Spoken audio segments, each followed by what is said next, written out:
আচ্ছা, এটা হচ্ছে আমাদের দেশে সচরাচর কৃষক ভাইরা সাদা ফুলকপির চাষাবাদ করে আসছেন। তো এটা আমাদের উত্তর অঞ্চলে হয়, আর মানে বাংলাদেশের উত্তরাঞ্চলে, আর সীতাকুণ্ডে মানে চট্টগ্রামের সীতাকুণ্ডে এই প্রথমবার আমাদের স্যার ওই যে জামালপুর থেকে চারা এনেছিলেন।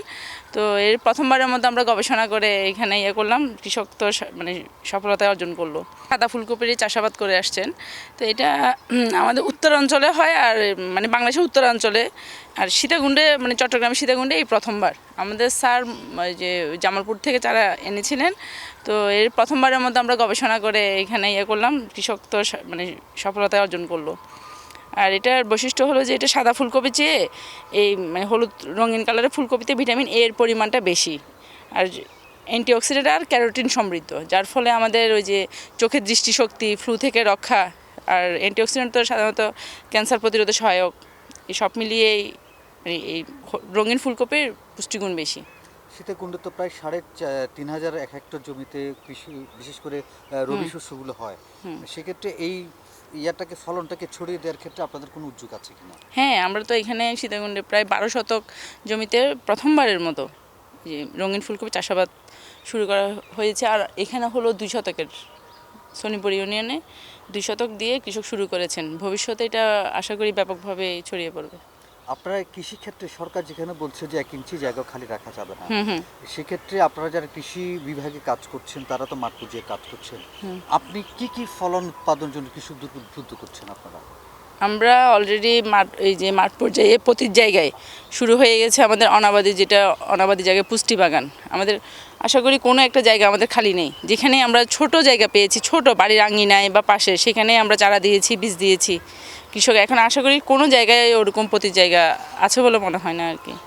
আপনাদের ভবিষ্যৎ চিন্তা ভাবনা কি কি চাষ আছে এখন আপনার এলাকায়, বা আপনি তো সলিমপুরে? হ্যাঁ, এখানে কি কি? আমার এখানে যে প্রথমবারের মতো হলো রঙিন ফুলকপি, সরিষা, বিট, গাজর, পুদিনা, মানে ভিন্ন রকম। আর আনুষঙ্গিক যেগুলো আগে থেকে চলে আসছে ওগুলো তো আছে, টমেটো, বাঁধাকপি, ফুলকপি, শাক, সব কিছুই।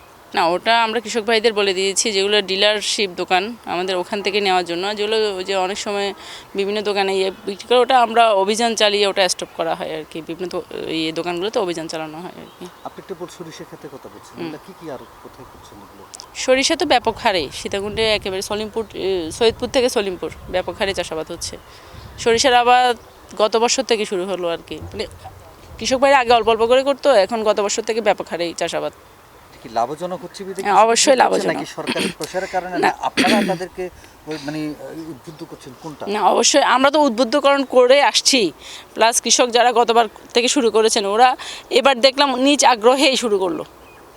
ওই যে গতবার করার পর বীজ রেখেছে, বীজ রাখার ফলে ওরা নিজেরাই শুরু করছে। শুধু তো আমাদের কৃষি নিয়ে অনেক ব্যাপক পরিকল্পনা, এটা নিয়ে তো আরও বড় ধরনের চিন্তাভাবনা আছে। আর অন্যান্য শাকসবজি নিয়ে, সরিষা নিয়ে তো অবশ্যই। ধন্যবাদ ভাই।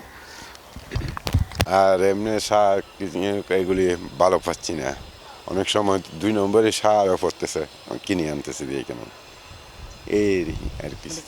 2 নম্বরের সারটা কেন, কি হয় এইখানে বাজারে পরে অনেক সময় তো এইগুলি একটু সার কিনে, এগুলি কোনটা আর কি, সে কোনটা কীভাবে দেবো, এটা তো দিচ্ছি অনেক সময় এটা অন্যদিকেও চলে যাচ্ছে, মানে নষ্ট